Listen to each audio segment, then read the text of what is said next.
అందరికీ నమస్కారం అండి. ఈ వీడియోలో 8th క్లాస్ ఇంగ్లీష్కి సంబంధించి పోయెట్స్ మరియు ఆథర్స్ను చాలా ఈజీగా బట్టి పట్టనవసరం లేకుండా గుర్తు పెట్టుకునే విధంగా కోడింగ్ రూపంలో చేయడం జరిగిందండి. దయచేసి నా ఛానల్ ఇంకా సబ్స్క్రైబ్ చేసుకుని వారు సబ్స్క్రైబ్ చేసుకొని నేను మరిన్ని మంచి వీడియోస్ చేయడానికి ప్రోత్సహిస్తారని ఆశిస్తున్నానండి. The best Christmas present in the world లెసన్ను వ్రాసినది Michael Morpurgo. The best Christmas present in the world అని ఒక వ్యక్తి చెబుతున్నాడు. ఎలా చెబుతున్నాడంటే మైక్లో ఏమని చెబుతున్నాడంటే మరుపురానిది అని చెబుతున్నాడు. ఇక్కడ బెస్ట్ అనగానే మరపురానిది అని గుర్తుపెట్టుకోవాలి. దీన్ని ఎలా ఎక్స్ప్రెస్ చేశాడంటే మైక్లో అని గుర్తుపెట్టుకోవాలి. The ant and the cricket పోయంను ఏసోప్స్ కల్పితాల నుండి తీసుకోవడం జరిగిందండి. ఇక్కడ యాంట్ క్రికెట్ ఆడాలంటే బంతి కావాలి కదండి. ఆ బంతిని సోప్ అనుకున్నట్లయితే ఇంతకీ ఆ బంతి ఏ సోప్ అనుకుంటున్నారా? అదే ఏ సోపు అని గుర్తుపెట్టుకోండి. జియోగ్రఫీ లెసన్ పోయంను వ్రాసినది జుల్ఫికర్ ఘోష్ గారండి. మా కోచింగ్ సెంటర్లో జియోగ్రఫీకి సారు తెలంగాణ నుండి వచ్చేవారండి. సారు ఏమంటాడంటే మీరేమి ఫికర్ చేయకుంటారో బై, జియోగ్రఫీ అంటే గోస్ దయ్యం కాదురా, జూ లాంటిది. మనం జూకి ఎంత సంతోషంగా వెళ్తాం రా బై, అక్కడ ఏముంటాయిరా, జంతువులు చెట్లు కదరా, అంతేరా జియోగ్రఫీ అంటే అని చెప్పేవాడండి. ఇక్కడ జూ, ఫికర్, గోస్ అనే పదాలు ఉంటాయని గుర్తుపెట్టుకోండి. గ్లిమ్సెస్ ఆఫ్ ద పాస్ట్ లెసన్ను వ్రాసినది ఎస్డి సావంత్ గారండి. ఇక్కడ పాస్ట్ అంటే గతం కదండి. గతంలో మనం మొబైల్లో ఎస్డి కార్డ్స్ వాడేవాళ్ళమండి. ఇప్పుడు వాటిని మనం చూడట్లేదు కదండి. చూడట్లేదు అంటే సా. వాటిని కోరుకోవడం లేదు కదండి. కోరుకోవడం లేదు అంటే వాంట్. ఎందుకంటే మన మొబైల్లో ఇంటర్నల్ స్టోరేజ్ ఎక్కువగా వస్తుంది కాబట్టి. ఇక్కడ ఎస్డి, సా, వాంట్ అనే పదాలు ఉన్నాయని గుర్తుపెట్టుకోండి. మెకావిటీ ద మిస్టరీ క్యాట్ పోయంను వ్రాసినది టిఎస్ ఎలియట్ గారండి. ఇక్కడ మనం మిస్టరీ అంటేనే ఏలియన్ అని గుర్తుపెట్టుకోవాలి. ఇంతవరకు ఏలియన్స్ ఉన్నాయా లేదా అనేది మిస్టరీగానే ఉండిపోయింది కదండి. మిస్టరీ అనగానే ఏలియన్, ఏలియట్ గుర్తుకు రావాలండి. Bipin Choudhury's lapse of memory లెసన్ను వ్రాసినది సత్యజిత్ రే గారండి. ఇక్కడ ల్యాప్స్ ఆఫ్ మెమొరీ అంటే జ్ఞాపక శక్తి కోల్పోవడం అని అర్థం అండి. మనతో ఒక వ్యక్తి ఇలా అంటున్నాడు, రే మనం సత్యాన్ని జయిస్తే మన జ్ఞాపక శక్తి కోల్పోమురా అని అన్నాడు అని గుర్తుపెట్టుకోండి. ఇక్కడ సత్య, జిత్, రే అనే పదాలు ఉంటాయని గుర్తుపెట్టుకోండి. ద లాస్ట్ బార్గెన్ పోయంను వ్రాసినది రవీంద్రనాథ్ ఠాగూర్ గారండి. ఇక్కడ లాస్ట్ బార్గెన్ అంటే చివరిగా బేరం ఆడడం అండి. ఇక్కడ మనకు చిరంజీవి గారు గుర్తుకు రావాలండి. ఎందుకంటే ఇంద్ర మరియు ఠాగూర్ సినిమా డైరెక్టర్లు ఈ సినిమాలకు చివరిగా చిరంజీవి గారితో బేరం కుదిరించుకున్నారని గుర్తుపెట్టుకోండి. లాస్ట్ బార్గెన్ అనగానే చివరి బేరం అనగానే చిరంజీవి గారు ఆయన 2 సినిమాలు గుర్తుకు రావాలండి. ద సమ్మిట్ వితిన్ లెసన్ను వ్రాసినది హెచ్పిఎస్ అహులువాలియా గారండి. సమ్మిట్ అంటే అర్థం శిఖరం అండి. ఈయన మేజర్ అండి. హెచ్పిఎస్ అహులవాలియా గారు ఎవరెస్ట్ శిఖరంపై నిలబడిన తన అనుభవాన్ని మరియు భావాలను ఇందులో వివరించడం జరిగిందండి. ఈయన గారు ఈ పాఠ్యాంశంలో చాలా మంచి విషయాలు చెప్పారండి. అవి ఏంటంటే ఏదైనా శిఖరాన్ని అధిరోహించడానికి 3 లక్షణాలు అవసరమని, అవి 1 ఓర్పు, 2వది పట్టుదల, 3వది సంకల్ప శక్తి అనేవి తన జీవితంలో ఎవరైనా వ్యక్తి అడ్డంకులు అధిగమించడానికి అవసరమైన 3 లక్షణాలుగా పేర్కొనడం జరిగిందండి. ద స్కూల్ బాయ్ పోయంను వ్రాసినది విలియం బ్లేక్ గారండి. పిల్లవాడు స్కూల్కి వెళ్ళమంటే మారం చేస్తుంటాడు. నాకు అది కొనిస్తేనే స్కూల్కి వెళతాను, లేదంటే లేదు అని మారం చేస్తుంటాడు.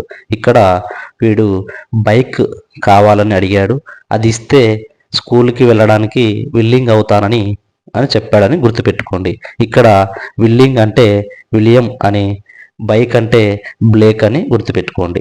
స్కూల్ బాయ్ అంటేనే విలియం బ్లేక్ అని గుర్తుపెట్టుకోండి. ద వన్ ఫర్రో పోయంను వ్రాసినది ఆర్ఎస్ థామస్ గారండి. ముందుగా ఫర్రోను 2 భాగాలుగా విడగొట్టుకుంటే ఫర్రో రో అని వస్తుందండి. మొత్తంగా ద వన్ ఫర్ రో. ఇక్కడ ఆర్ఎస్ అకాడమీ కోచింగ్ సెంటర్ వారు ఒక రోలో 10-20 మంది కాకుండా ఒకరినే కూర్చోబెట్టి తోమడం జరుగుతుంది అని గుర్తుపెట్టుకోండి. తోమడం అంటే థామస్ అని, వన్ ఫర్ ద రో అంటే ఆర్ఎస్ థామస్ అని గుర్తుపెట్టుకోండి. This is Jody's fawn. లెసన్ను వ్రాసినది మర్జోరీ కిన్నన్ రాలింగ్స్. ఇక్కడ ఫాన్ అంటే చిన్న జింక పిల్ల. ఇది అడవిలో చెట్ల కింద రాలిన ఆకులను తిని బతుకుతుంది అని గుర్తుపెట్టుకోండి. ఇక్కడ కిన్న అంటే కిన్నన్ అని, రాలిన అంటే రాలింగ్స్ అని గుర్తుపెట్టుకోండి. ఫాన్ అంటేనే కిన్నన్ రాలింగ్స్, కింద రాలిన ఆకులను తినడం అని గుర్తుపెట్టుకోండి. ఏ విజిట్ టు కేంబ్రిడ్జ్ లెసన్ను వ్రాసినది ఫిర్దౌస్ కాంగా గారండి. దీనిని హెవెన్ ఆన్ వీల్స్ నుండి తీసుకోవడం జరిగిందండి.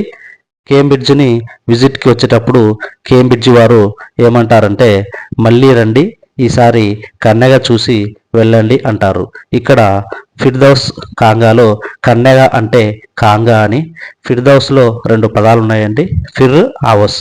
ఫిర్ ఆవోస్ అంటే మళ్ళీ రండి, విజిట్ చేయండి అని అర్థం అండి. హెవెన్ ఆన్ వీల్స్ నుండి హెవెన్ గుర్తుపెట్టుకోవడం ఎలా అంటే, ఈ కేంబ్రిడ్జ్ స్వర్గంలా ఉంది అని గుర్తుపెట్టుకోండి. When I set out for Lyonnesse పోయంను వ్రాసినది థామస్ హార్డీ గారండి. మనం ఒక గవర్నమెంట్ జాబ్లో సెట్ అవ్వాలంటే ఏం చేయాలండి? హార్డ్ వర్క్ బాగా చేయాలి కదండి. మనకు ఐ సెట్ అంటేనే హార్డీ అనే కీవర్డ్ గుర్తు రావాలండి. ఏ షార్ట్ మాన్సూన్ డైరీ లెసన్ను వ్రాసినది రస్కిన్ బాండ్. ఇక్కడ డైరీలో పేపర్లు బాండ్ పేపర్లా ఉన్నాయని గుర్తుపెట్టుకోండి. డైరీ అంటేనే బాండ్, రస్కిన్ బాండ్ అని గుర్తుపెట్టుకోండి. On the grasshopper and cricket పోయంను వ్రాసినది జాన్ కీట్స్ గారండి. ఇక్కడ గ్రాస్ హొప్పర్ అంటే మిడత అండి. ఇది చెట్లకు హాని చేస్తుంది, అంటే చెట్లను తింటుందండి. ఇక్కడ జాన్లో హాన్ అంటే హాని అని, కీట్స్లో ఈట్స్ అంటే తింటుందని గుర్తుపెట్టుకోండి. ద గ్రేట్ స్టోన్ ఫేస్ లెసన్ను వ్రాసినది నత్తనేల్ హథోర్న్ గారండి. మీకు నత్త గురించి తెలుసు కదండి. దాన్ని మనం హాత్తో అంటే చేత్తో టచ్ చేస్తే అది వెంటనే ఫేస్ను రౌండ్గా స్టోన్ లాగా మార్చేస్తుందని గుర్తుపెట్టుకోండి. ఇక్కడ నత్తనీళ్ళలో నత్త అనే వడ్డు ఉందని గుర్తుపెట్టుకోండి. హాథోర్న్లో హాత్ అంటే చెయ్యి అనే వడ్డు ఉందని గుర్తుపెట్టుకోండి. How the camel got his hump అనే షార్ట్ స్టోరీని రాసినది రూడియార్డ్ కిప్లింగ్ గారండి. మనం రోడ్డు పైన వెళ్ళేటప్పుడు ఒంటె కనబడితే ఏం చేస్తామండి? మన సెల్ ఫోన్ తీసుకొని ఒంటె యొక్క క్లిప్పింగ్స్ తీసుకుంటాం కదండి. ఇక్కడ క్లిప్పింగ్స్ అంటే క్లిప్పింగ్ అని గుర్తుపెట్టుకోండి. చిల్డ్రన్ అట్ వర్క్ వ్రాసినది గీతా వోల్ఫ్, ఆర్జిత్ సేన్, అనుష్క రవిశంకర్ గారండి. దీన్ని ఎలా గుర్తుపెట్టుకోవాలంటే, పిల్లవాడు ఎక్కడ వర్క్ చేస్తున్నాడంటే గోవాలో అని గుర్తుపెట్టుకోవాలి. ఎలా అంటే గీతా వోల్ఫ్లో మొదటి అక్షరం, ఆర్జిత్ సేన్లో మొదటి అక్షరం, అలాగే అనుష్క రవిశంకర్లో మొదటి అక్షరం, 3 కూడా కలిపితే గోవా అనే వర్డ్ వస్తుందండి. ద సెల్ఫిష్ జయంట్ అనే షార్ట్ స్టోరీని వ్రాసినది ఆస్కార్ వైల్డ్ గారండి.